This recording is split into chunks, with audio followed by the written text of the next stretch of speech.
Hey, what's going on? You're tuned into the Daily Geek right here on sweetgeek.tv. I'm your host, Griffin Granberg, and today is January 13th, 2009, episode 101, which is awesome to say. I have to say thank you to everyone that congratulated me, of all people, for episode 100. I have to thank you for tuning in, telling your grandparents, your friends, families, mothers, dads, all that stuff. I have to, you know what, I'm hugely appreciative for that, and I have to also apologize for not doing a Daily Geek yesterday because, as you can probably tell, my voice is still a little rough.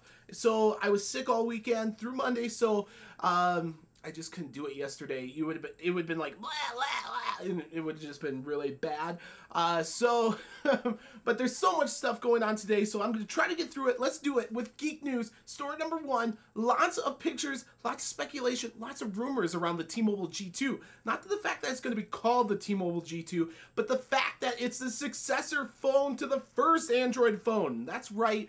They're already thinking about it, or at least these are rumors, okay? So these pictures may only be really good photoshops from some really geeky person, but it's cool to see that there's not a physical keyboard. That's going to be an interesting deal for, you know, the T-Mobile G2 phone. So make sure you go check it out on the interesting links section on our main site, sweetgeek.tv, for those pictures. I look forward to hearing what you have to say about it. It is a little bit sexier, I will say that. Story number two, Jott, which is a service that does voice-to-text translation, right? Well, it has been free with, you know, lots of different advertisements. That's basically what supported the free version. Well, 30% of their people were already moving over to the premium version, which is $4 a month. Not bad. And a lot of people using this were from the iPhone, because basically it is kind of a pain in the butt to type on the iPhone. At least that is my opinion, and I'm sticking to it.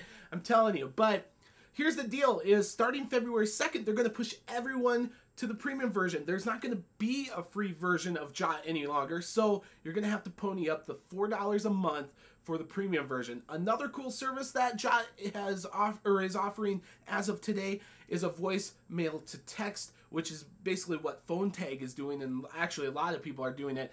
$10 a month for up to 40 messages. Not that bad of a deal if you want to read your voicemail instead of just, you know, listening to it. Let's move on. Story number three. Joshua Schlechter, right? The creator of the website you may have heard of, you know, bookmarking Delicious. Yeah, well, he left Yahoo last June because he wasn't able to get what he wanted done with Delicious, so he left. Well, now it turns out he's actually with Google. That's right, he made the leap over to Google. He has nothing interesting to report, so we don't really know what his position at Google is, and once we know, and if it is cool, and if it's geek news worthy, I'll let you know about it right here on the Daily Geek. Let's move on. Story number four, the Palm Pre. We talked about it last week. We talked about it before we even saw it, before we even knew about it. You know, the Nova operating system. Well, now you've seen pictures. Now there are videos, right? Well, what is the price point? What carrier is it going to be on? We already know the carrier. It's going to be on Sprint. Okay, kind of a bummer, kind of a letdown, but still, it's going to be out there. But what is the price point going to be? It looks like some are saying it's going to be around $399 or $499 without your contract, which is pretty standard for a smartphone. But that means with a 2-year contract, it's going to be around $149 or $199, which definitely puts it into player mode. I mean, it could definitely be a big player this year.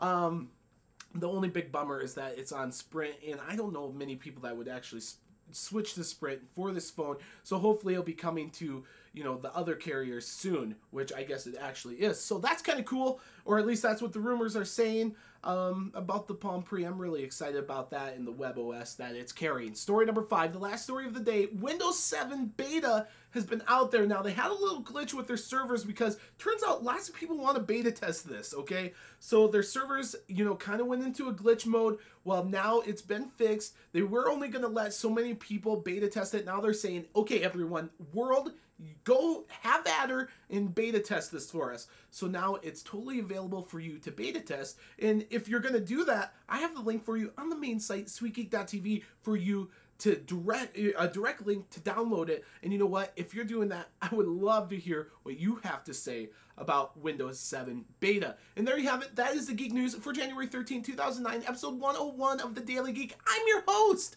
Griffin, Granberg, I'm glad to be back. I will see you right back here tomorrow. But before I go, I must do the question of the day, because the more you participate, the more you're going to have chances to win different things. We're already working on our second contest. So get into the mode of, answering the question of the day. We get a lot of them every day, in which I totally appreciate. The question of the day today is, now that you've seen the Palm Pre, you've seen the operating system, you've seen the pictures, you've seen the videos, now do you think it can turn the tide? I asked last week if you thought that this, smartphone and this new Nova operating system could actually turn the tide for Palm, and most of you said no, but you've seen the pictures and videos now. I want to hear what you have to say. Can it turn the tide now that you know exactly about the Palm Pre and the WebOS? I'm interested to hear what you have to think. I'm going to comment back to every single comment you leave, and I will catch you right back here tomorrow.